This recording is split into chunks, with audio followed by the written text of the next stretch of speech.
One of the most important initiatives is DOGE, and we have cut billions and billions and billions of dollars. We're looking to get it maybe to $1 trillion. If we can do that, we're going to start getting to be at a point where we can think in terms of balancing budgets, believe it or not, something you haven't heard in many, many years, decades actually. And it's a big, whether it's this year or next year, I think we'll be very close to balancing budgets. And the DOGE is very important. And Elon is here to give you a summary of what's happening, some of the things they found, some of the horrible things they found, some of the theft and fraud, and we call it waste and abuse, but a lot of fraud, and probably some fraud that we're not going to be able to prove is fraud. But when you hear the names and the places where this money's going, it's a disgrace. But we've requested that a lot of people, we want to make sure that the people are working. So letters were sent out, and I think everyone at this table is very much behind it. And if they aren't, I'd want them to speak up, but they're very much behind it. Letters were sent out to people just to find out if the people exist. Do they work? Who do they work for? Where are they? Have they been working for other companies or other entities at all? Being paid by the government, so they have two jobs, but they're supposed to have one. And the letter asks some simple questions like, what have you done lately? And if they can answer that, because I can tell you everything I've done for the last long period of time, a lot more than a week. And in many cases, we haven't gotten responses. Usually that means that maybe that person doesn't exist, or that person doesn't want to say they're working for another company while being paid by the United States government. So there's a lot of interesting things. It's very unique, but we have a very unique situation because we have a lot of people that were scamming our country. We have a lot of dishonest people. We have a lot of people that took advantage of a lot of different situations, and we're not going to let that happen. So I'm going to ask if it's possible to have Elon get up first and talk about DOGE, because it seems to be of great interest to everyone. I got elected with a tremendous vote, winning every swing state, winning the popular vote, winning the counties by thousands of counties. I think it was 2,800 to 500, 2,800 counties to 500 counties. Think of that.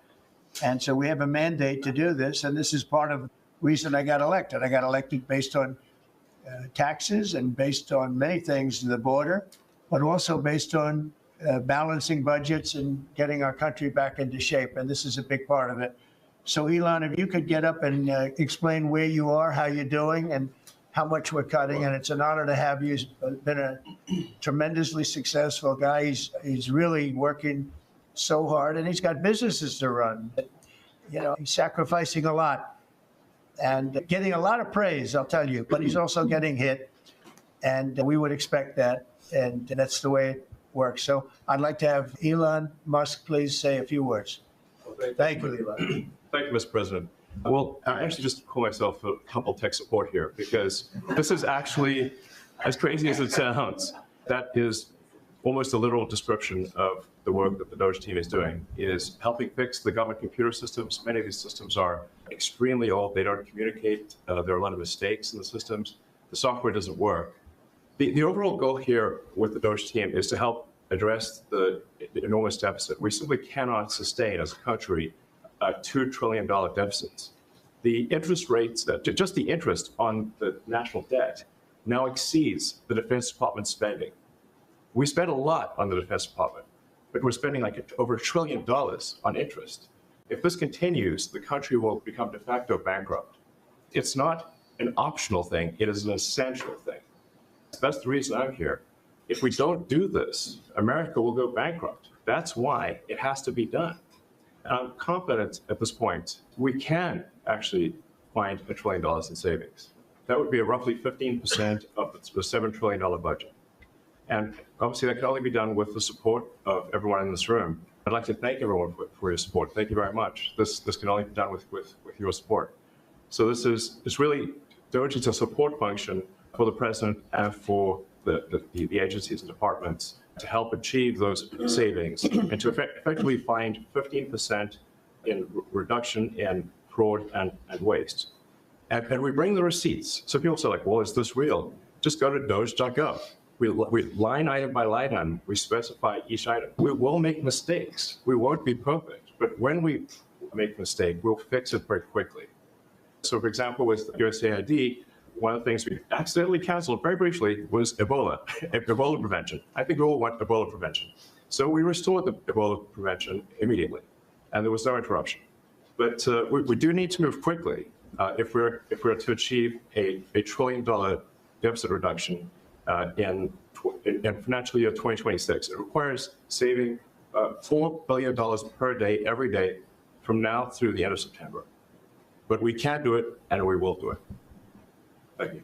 Would you have any questions of Elon while we're on the subject of those? Because we'll finish off with that. And if you would have any questions, please ask. You could ask me or Elon.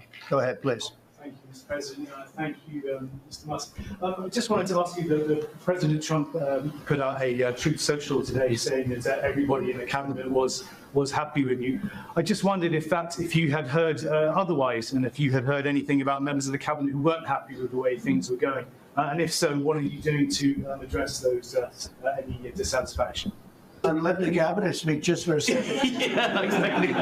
Is anybody unhappy with Elon? If you are, well, throw him out of here. I have a lot of respect for Elon and that he's doing this, and some disagree a little bit, but I will tell you, for the most part, I think everyone's not only happy, they're thrilled. President Trump has put together, I think, the best cabinet ever.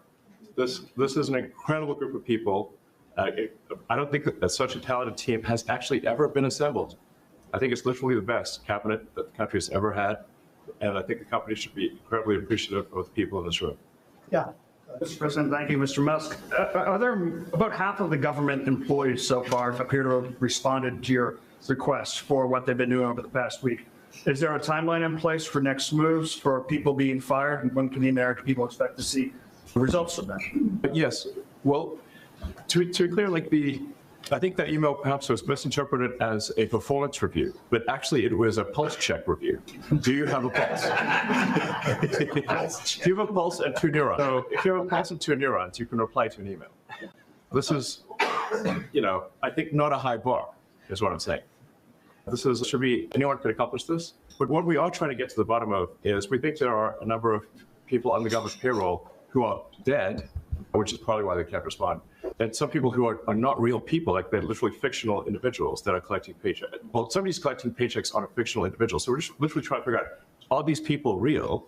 Are they alive? And can they write an email? Which I think is a reasonable expectation for the American public would have at least that expectation of someone in the public sector.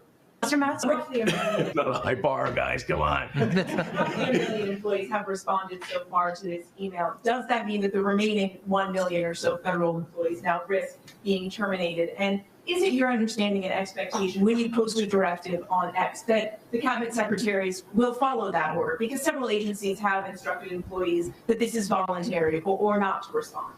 Yeah, so I guess it was like last week, the president encouraged me via Truth Social and also by a phone call to be more aggressive. And I was like, okay, yes, sir, Mr. President, we will indeed do that. The president is the commander in chief. I do what the president asks. So, and I said, can we send out an email to everyone just saying what did you get done last week? The president said yes, so it did that. And, we got a partial response. We're going to send another email. But our goal is not to be capricious or unfair. We want to give people every opportunity to send an email. And the email could simply be, what I'm working on is too sensitive or classified to describe. Like literally that would be sufficient. I think this is just common sense. And what is your target number for how many workers, employees you're looking to cut total? We wish to keep everyone who is doing a job that is essential and doing that job well. But if the job is not essential or they're not doing the job well, they obviously should not be on the public payroll. I'd like to add that those million people that haven't responded, though, Elon, they are on the bubble. They haven't responded. Now, maybe they don't exist. Maybe we're paying people that don't exist. Don't forget, we just got here. This group just got here. But those people are on the bubble, as they say. Maybe they're going to be gone. Maybe they're not around. Maybe they moved and they're not where they're supposed to be. A lot of things could have happened. I wouldn't say that Biden ran a very tight administration. They spent money like nobody's ever spent money before, wasted money. the Green New Scam, all of the different things they spent money on. And you've seen that. You've seen that with some of the things that I read in speeches. I read them and people can't believe when I read them. 20 million here, 30 million here for, a little educational cost on something. $20 million to inform the people of such and such a country on other things and other things other than that. So, yeah, those people are, right now we're trying to find out who those people are that haven't responded. Now, there'll be some agencies, like Marco has people within state that are right now doing very classified, very confidential work, and we understand that. We've talked, and, we're being a little more surgical. And Marco's doing a lot of things himself. And some of the secretaries are. We're going to be going to them. We're going to be talking about it today. We're going to ask them to do their own DOGE. In other words, they'll look in their group and, I spoke with Lee Zeldin, and he thinks he's going to be cutting 65% or so of the people from environmental. And we're going to speed up the process, too, at the same time. You had a lot of people that weren't doing their job. They were just obstructionists, and a lot of people that didn't exist, I guess, Lee, too. You found a lot of empty spots. The people weren't there. They didn't exist.